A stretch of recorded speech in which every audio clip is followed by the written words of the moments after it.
guys, welcome to another episode. We are jumping back on our 1974 Volkswagen Subaru Swap conversion bus camper project. Now this bus is a lot of stuff.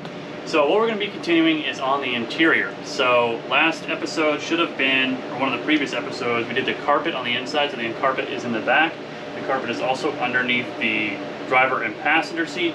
It's not on the floorboard of the front compartment because I think I'm just going to do one of those rubber mats that just all-weather mat just to be safe, and I'm just going to put that down, no carpet or anything like that.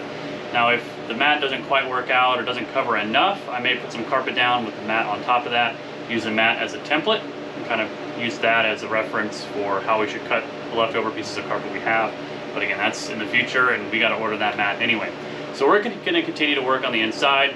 Now I've started putting some support beams and some beadboard in the roof. I started to cut some up. Now unfortunately the beadboard comes in an 8x4 foot sheet. Well, the distance curved is 52 to 53 inches. So we can't use just one big piece of beadboard that's the right length and cover the whole roof completely. So we're having to use two pieces and run a seam down the middle, and the seam down the middle will have one piece to hide that and make it all look nice and pretty. But to maintain the curve, we have to have a board in the middle that will maintain the curve. So we're slowly getting pieces in. We're using, it takes about 24 hours.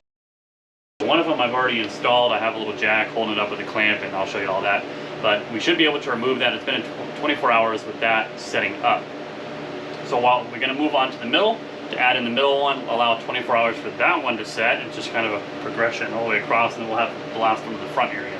So in between all of that drying, we're actually going to start working on the panels. So you can see there's a big sheet panel behind me. That big silver piece is that Reflectix material with that sheep wool behind it. And so we're going to start building the panels. Now I have a big kind of like a not particle board, it's like fiber board type material to use for the door cards. But we're going to be using this. It's a massive 100-foot roll, really designed for like painting to cover your floors. But it's a cardboard kind of material. It's kind of the material that reminds me of something you see in like a soda box. So those 12 packs of sodas and the big 36 packs of sodas or beer boxes have the same kind of material where it's not quite paper thin, but it's not super corrugated like a box from like Amazon. So this is actually a good material. So what we're going to do is we're going to cut off a section of this. We'll hang it up there with some blue tape, and we'll just kind of press the pattern we're looking for. And then we'll take the scissors and cut out that pattern. We'll do a good test fit of what we cut out and mark the holes, and then we'll start on the board and cut that out to make the panel. So I think the best strategy is to go with our biggest panels first. So it's going to be this one here, and then on our sliding door as well is going to be another big panel, and then we'll move smaller panels from there. That way we can take advantage of the big 8x4 pieces we have. Now we have two boards that are 8x4, and that should cover all of the interior panels, the front door and passenger door, both sliding door in this section, and then over the wheel wells as well. So the carpet covered a lot of the other stuff, and we have in the trunk area with the hatch to cover as well. So there's a lot of panels. So we're going to do one. I'm going to kind of show you how I'm going to come across it, and then we're going to start knocking these out one at a time to really speed up the process and marking holes and all that kind of stuff. Now to mount these, I did get some riv nuts, and it's like a tool that's a rivet, but it has threads on the inside. And I had to get standard. There wasn't any metric that were quite the right fit of the original factory holes on a lot of these locations. So we're using a 10x24, a 10-24 riv nut, and we have some stainless screws being delivered today as well. I got a pack of 100. I think it was only like 10 bucks for a pack of 100 of them to do all of our panels all the way across the bus. And we have those stainless screws coming today as well, so we can start attaching the panels when we get those set. So anyway, lots going on, a lot of talking to get you guys started in this episode. But let's start jumping on our first panel, and I think we're going to attack that back one first and start marking all the holes and using our newfound material, and we'll start cutting some stuff out. So let's get started, because it is hot. It's not going to make it any easier, but you gotta do what you gotta do. Let's get started. A few moments later. Now we've got a portion of this hung up. It's not quite perfect. I do need to tighten it up a little bit. It's kind of tricky with that padding behind you, that sheep wool and that Reflectix material. But I get the idea where it's hung up. and you see when I come all the way down, we're flush with the bottom tabs down here to cut out a panel. And this is overhung just a little bit on this corner, but we get the idea, and we can see it's just a little too tall. So we're gonna cut down the middle here so we can get to some of the mounting holes. So now we're at the windowsill here. The holes are just a little bit more.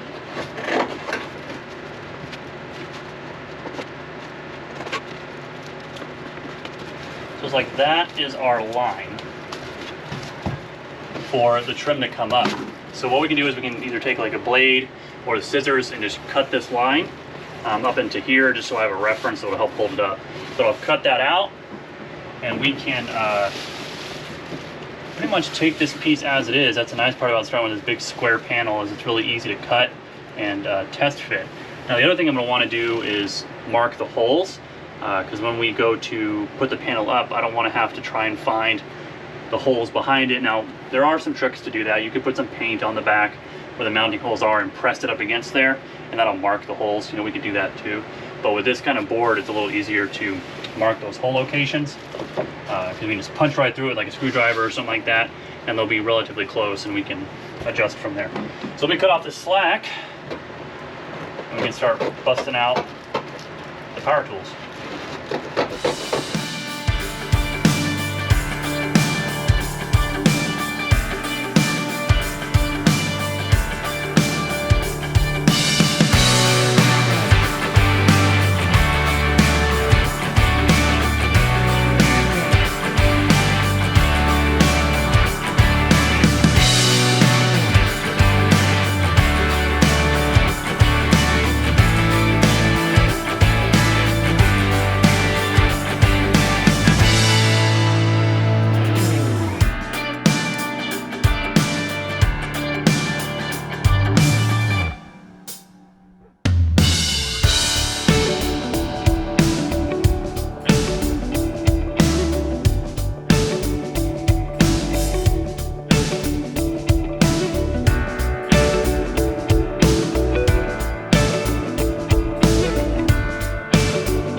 We've got our big board on a bunch of sawhorses. Now you can see it's not wood. Some people do the birch wood sheets, and that works great. But I actually got this whole panel for less than 20 bucks at Home Depot. And it's got this white underneath, and it's like a sheen to it. You can see the reflection in it, but it's actually like a protective, I don't know, barrier. So that is going to go on the inside towards the Reflectix material, and this is going to face into the cab of the bus. So I've got some basic tools here. I've got a nice speed square. You can actually pick one of these up from Harbor Freight for just a couple dollars. And I've got a nice 48-inch straight edge. And what I've done is I've put the template on top, and the bottom where it was cut at the factory, I've actually used that edge just to mark some lines. And I've lined up some known good spots on the top. You can see where my awful cut job is, but you can see where we folded it over. So it might be a little extra, which is okay. I'd rather take some off the end or make an adjustment on top, have too much material rather than not enough. And then where we took a straight edge and just cut it down on one of the seams there as well. So I marked those. So now we can remove our template over here, and we're going to use our 48-inch straight edge to line up those marks. Make sure we're square, a little off, like that, and we can see our lines match up, 1, 2, and 3. And we'll do the same thing on the other edge. We'll take our Sharpie, we'll mark it, then we're going to bust out the circular saw there on the floor and start cutting this out and do a test fit.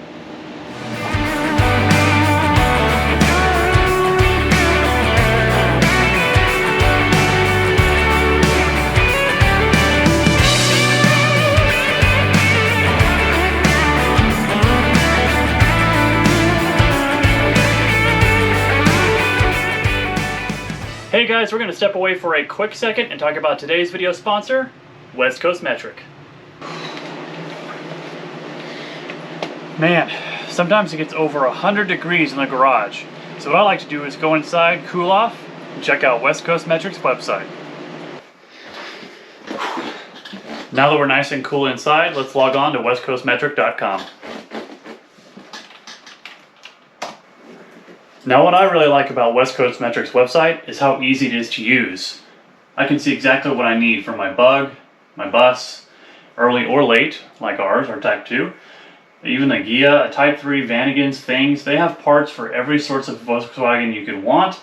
And the best part is they've even got these master kits. Now this is one thing I'm super huge fan of, and look at all the different cars they have available. They have sedans, squarebacks. They even have complete kits for our bus. So if we go to our 74 VW bus that we are working on, we'll be able to see all the options that we have for parts, all the different types and categories. And I know exactly what I'm looking for, and I know how to find it super easy. Now if there's a certain thing that you are looking for, you just want to jump right to it and go right here at the top to the keyword. And let's just look at event window. You can see some of the other stuff that I've searched before. And I'll start pulling up all these awesome pieces and parts for exactly what I needed that are related to my search, making it super easy to find it. Now let's say you've got a bug and you want to work on your 65. You can go here, boom. Everything you're going to need for your 65 bus is here. Now when you create an account, you can actually stay logged in and it will save your settings. So here you see my bus, and 74 is automatically saved when I log into my account, which is super easy and useful to use. So you can see just how easy it is to use their website, and it makes it so simple to order parts. Huge, huge time saver. So now that we're cooled off, we can jump back to the garage and get back to the content. Now we test fit. So the cut was pretty straightforward. It's nice about being a big rectangular piece to start out with. But we can see we're a little tall on the edge here. So if we come over, we're actually really close. We're only probably 1/4 inch. So we need to trim a little bit more. And we look on the bottom. So this is going to get sucked in to the wall. There we go. We're going to follow that body curve there. And I like where that ends up, but I think we are still a little too far over. I want to get to where this line is. I don't know if it's going to show up super well, but there's a line right there. It looks like it ends right there, the bottom, so just a little bit. So I'd say probably a 1/4 inch off of both sides. So 1/4 inch off the top there. Because remember, we're going to be wrapping this as well, so I want to have a little bit of wiggle room. So maybe a 1/4 inch there and a 1/4 inch off the end, and that should really get us a lot closer. So let's go trim some of this off, mark it up, do the same process, trim it, and see how it comes out. So after I trim, trying a little fit here, I've got the end tucked in there, right in the corner. A little gap, which is fine, but it's because we're kicked out at the bottom here, so if I'm trying to do this one hand, it's a little challenging. Time for the foot. Okay, so if we have it like that, which I think is right, come across, nice clean edge, and we have nice gap here. And we have enough clearance on the back side for our holes to have enough material to grab as soon as we secure this to the wall. So I think what we should do, just for ease of making sure everything lines up correctly, is we will secure each panel as we go. So we've got this panel here, our biggest panel. Of course, the sliding door has its own, which is going to be a monster to cut because it's got rounded edges and all sorts of good stuff. I had to break out the jigsaw for that one. But we'll start with this one, then we'll go to the ones that are behind the seats. These are square as well, nice big sections. And then we'll move to the more complicated ones, the doors, the sliding door, these panels here. So we'll secure these down. I've got the riv nuts. The screws should be delivered today. So we'll start working on these. We'll put the riv nuts in, start marking the holes. So what I may do is, since the back is white, is I'll use the screws, screw them into the holes and be really heavy-handed, I guess you could say, on the black Sharpie. And it'll actually mark a spot on the back when the Sharpie is still wet. We'll mark them all. We'll set it up there so it'll mark it. And then we'll pull it off and we'll drill all the holes. The last thing I want to do is drill holes like that are barely off. You got a nice big oblong hole and it doesn't hold it right. So anyway, we're going to start marking this up. I'm going to put the riv nuts in. I'll time lapse through all that and start marking these holes so we can drill them and secure it to the wall, and then move on to the next panels, which will be here. So I think I'll put the riv nuts in these holes as well, just to kind of get those prepped and as we're waiting for these screws to come in. So Man, it's hot. Not all the fans are helping, but we're getting there. 1 hour later. So I started to use the riv nut tool to start putting all the rivets in with the threads. Going great. Fitting in perfect, no issues. Start moving around to this side. I was just, you know, gonna work my way around. Got these in, great, no problem, no problem. Snap.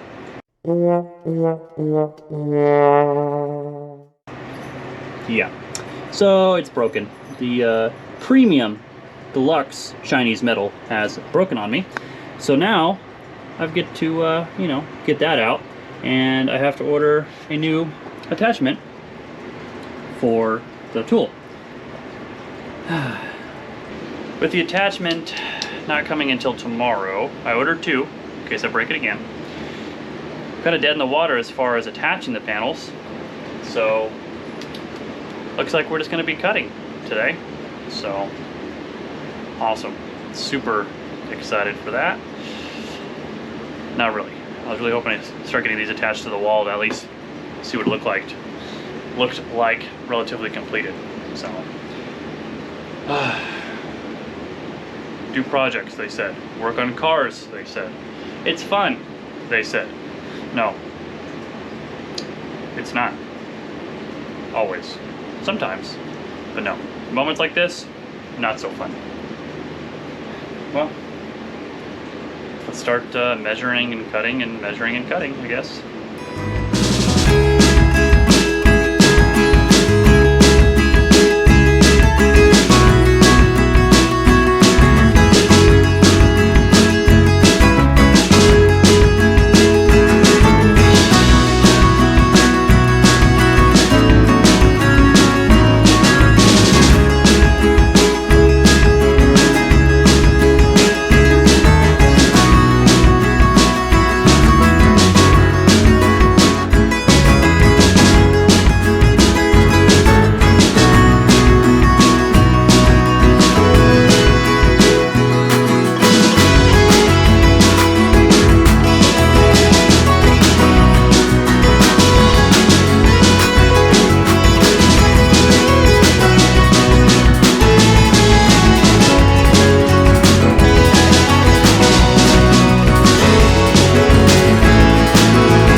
Several days later. Well, it has officially been a few days since that last clip, and it is still hotter than you know what in the garage. So you hear the fans going. I apologize for that little humming noise, but I just gotta have them. So a couple things. Panels are done, just like the way I showed you, where I took the paper and made templates and all that good stuff. But one thing that is left to do is screw them all in. So I've actually done it on all these panels as well, is made the holes so that they will screw into the riv nuts that I have put into the panels.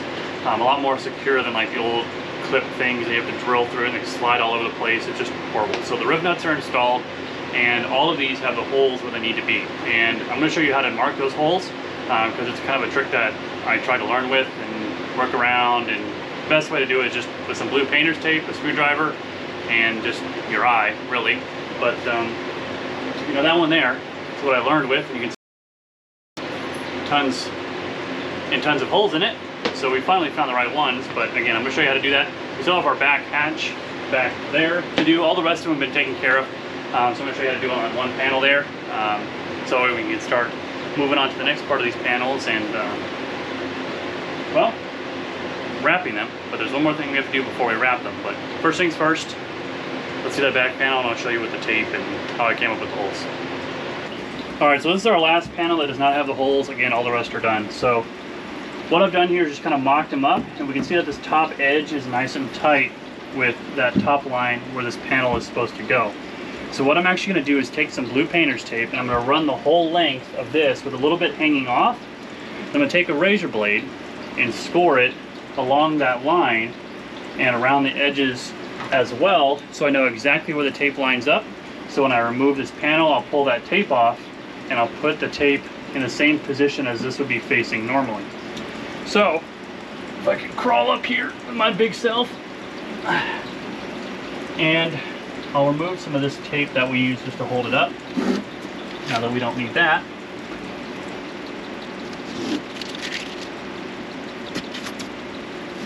All right. Now this is just 2-inch tape, kind of the cheapest stuff you can pick up at the hardware store. Overlap it there, don't drop it.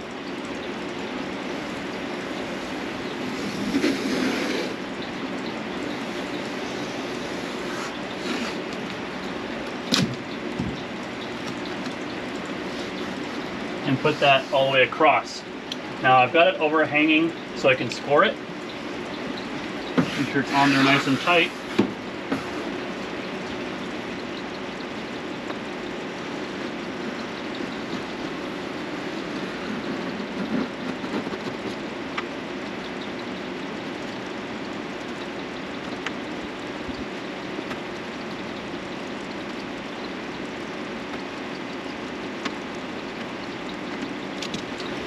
So now we'll remove that excess.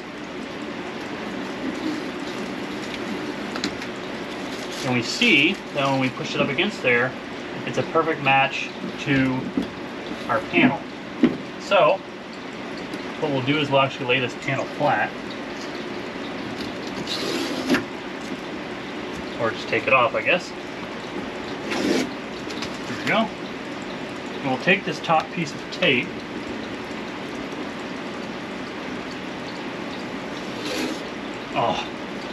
and not rip it like I did.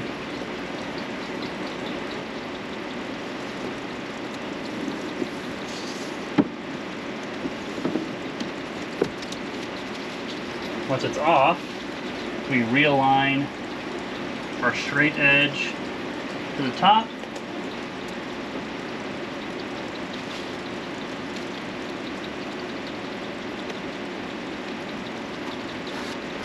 And that gives us a relatively close, holy smokes it's hot in here.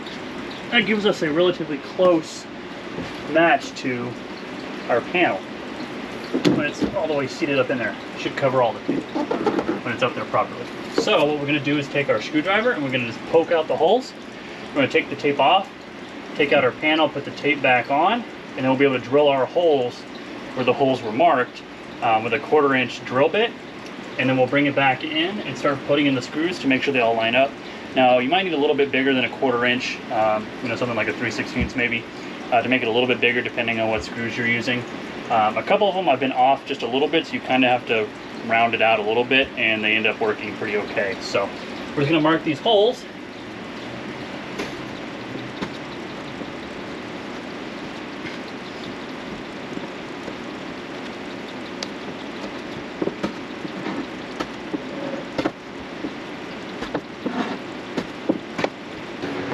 Now we've got our tape put back on, nice clean edges all matched up. Pretty close on the sides, it might be just, again, slightly off, but we get a general idea and a pretty close proximity to where the hole is supposed to be. So we just start drilling them out.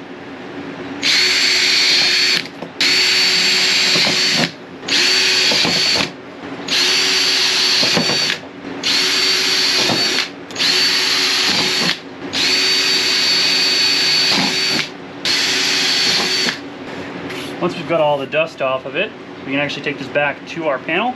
We're going to do a test fit with some screws to make sure it all lines up correctly. Again, we may have to do some rounding out of a couple holes. And once we do that, then we'll move on to the sides, do the same process again on the bottom, test fitting after every side that we cut to make sure it's all still lining up like it's supposed to. So first things first, let's get this installed onto that to see if our top lines match up, and then we'll move on from there. So we've got our riv nuts installed here. So what we'll do is start in the middle of our panel. If it wants to cooperate, it's going to be one of these two slots here. I'm just going to kind of slowly feed it in just to get us started. and we'll see how the rest line up. One. A few moments later. Well, we can see that our lines basically matched up. On the end, it's a little low, but you know, we can round that one corner out a little bit, and it should work out just fine. So that is basically the method I've been using for all the panels. Is now I've got the top lined up, it'll help hold it up. You know, I'll do the sides and I'll do the bottom and mark all the holes and get that attached. I ran out of riv nuts, so those are being delivered tomorrow, but I'll be able to install the rest of it. But that's the basic principle of how I marked where the holes are, so it's not just a million holes all over the place. Now, since we've got those panels installed, we really need to get like a little bit of quilting batting just to make a little bit of padding for them to dress them up a little bit, and then we'll be able to put those on, and then we'll wrap it in some vinyl, some kind of material. I haven't quite decided. I know we want to probably stick with somewhere in the white family, white or cream, something along those lines. But before we can even wrap them to officially install them, we have to do one more thing. And that thing is around the windows and the pillars and up on the ceiling here. What we decided to do is, instead of all the body work of sanding and painting, and hopefully that'll work, and then we got to fill in a little bit of holes from the handles and things like that, I think what we're going to go with is this. This is some peel and stick wallpaper. Now it's kind of a heavier duty grade wallpaper, and we have a little bit of spray adhesive still left over from the carpet, and we should be able to spray a little bit of our own adhesive and then put this on top of it, and we will be able to cut this out along the windows. Now this is, I think, 24 inches, which is going to be more than enough to cover the entire side in one big seamless piece. It'll overhang a little bit to tuck into that little gap at the roof there. It's also going to go low enough to be behind the panels to give us a nice clean line. So what we're going to also do is cover this. We're going to start cutting out the windows, because I want it to go into the window sill and then wrap up and around that lip. So the lip of the window where the rubber seal is, I want the wallpaper to come up the wall, up onto that ledge, and then wrap up and around that lip. Then we'll install the windows and the rubber, and that'll help hold everything together. And again, making a nice seamless transition from the rubber of the window into the wallpaper, so it's all clean looking and professional, if you want to say that. So I think what we have to do now is kind of mark where some of the panels still expose some sidewalls. So one of the biggest spots is going to be right here behind the driver's side, this back wall, and where that quarter panel is, there is a gap between there. There's also a gap on the back side of the driver's seat. There's a little bit of gap here. Now this gap I might leave white, just to make it easy on myself and not kill myself. So I'm gonna have to wrap this all the way around and around here, and that's a lot of wrapping for some peel and stick stuff. And without a lot of surface area, it's gonna be kind of tough to stick it. So we're at least gonna go from behind the seats all the way back to the wallpaper. Now up in the front cab, it'll probably stay that factory white. You kind of break it up a little bit into the separate areas, but we want this nice darker color, and it is textured. So hopefully any of the little holes from the grab handles and things will kind of be hidden a little bit from the texture. We might reinstall those handles, I don't know, but I think the next thing is to attack this wallpaper. But the main thing is we got all the panels done. Oh, and it takes a lot of patience and a lot of time, and I definitely would not want to do that again, but I can see why people buy the pre-made ones and wash their hands of it and be done with it. Just so much work. But let me show you guys the final product. I'll show you around what we've done here, and take a well-needed breather.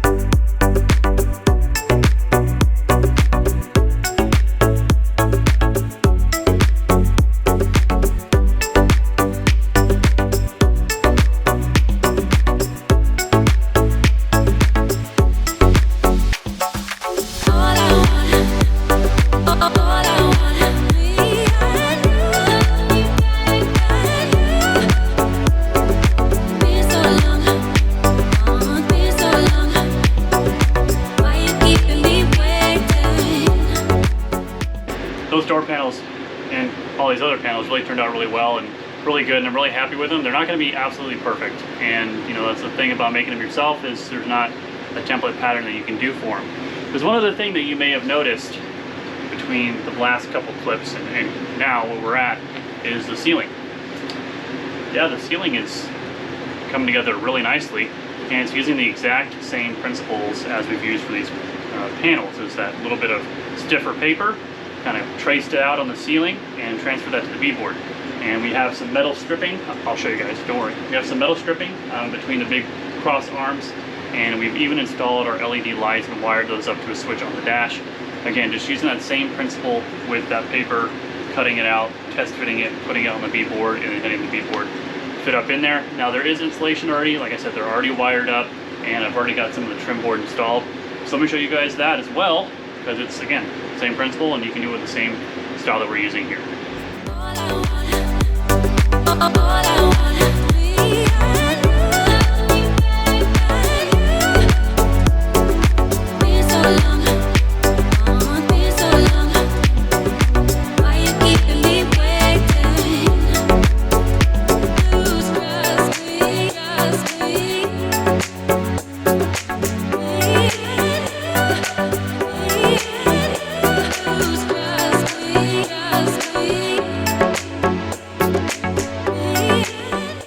Now, is that absolutely perfect?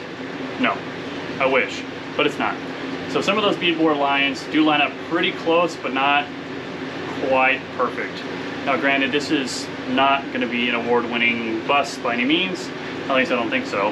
We're going to be using it, and we're going to be enjoying it. What matters is it's a little decorative, it holds up just fine, it's got a protective coating, which we still have to paint on top of that primer that's on there, and it's got insulation, holds up the insulation, and it gives us nice bright LED lights. And they are super, super bright, so I'll insert a picture right here really quick for you guys to see how bright it is with all the lights off in the garage at night. I came out here and tested them out, and it looked great, so let me show you really quick.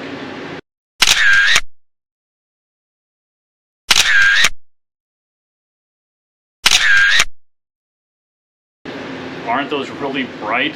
There's only 5 LED lights in this whole thing, 2 above where the bench will be, 2 here in the middle, and then 1 that acts as a new dome light when you open the door. It's off that same wiring. The best part is it only draws 5 amps, which is nothing, absolutely nothing.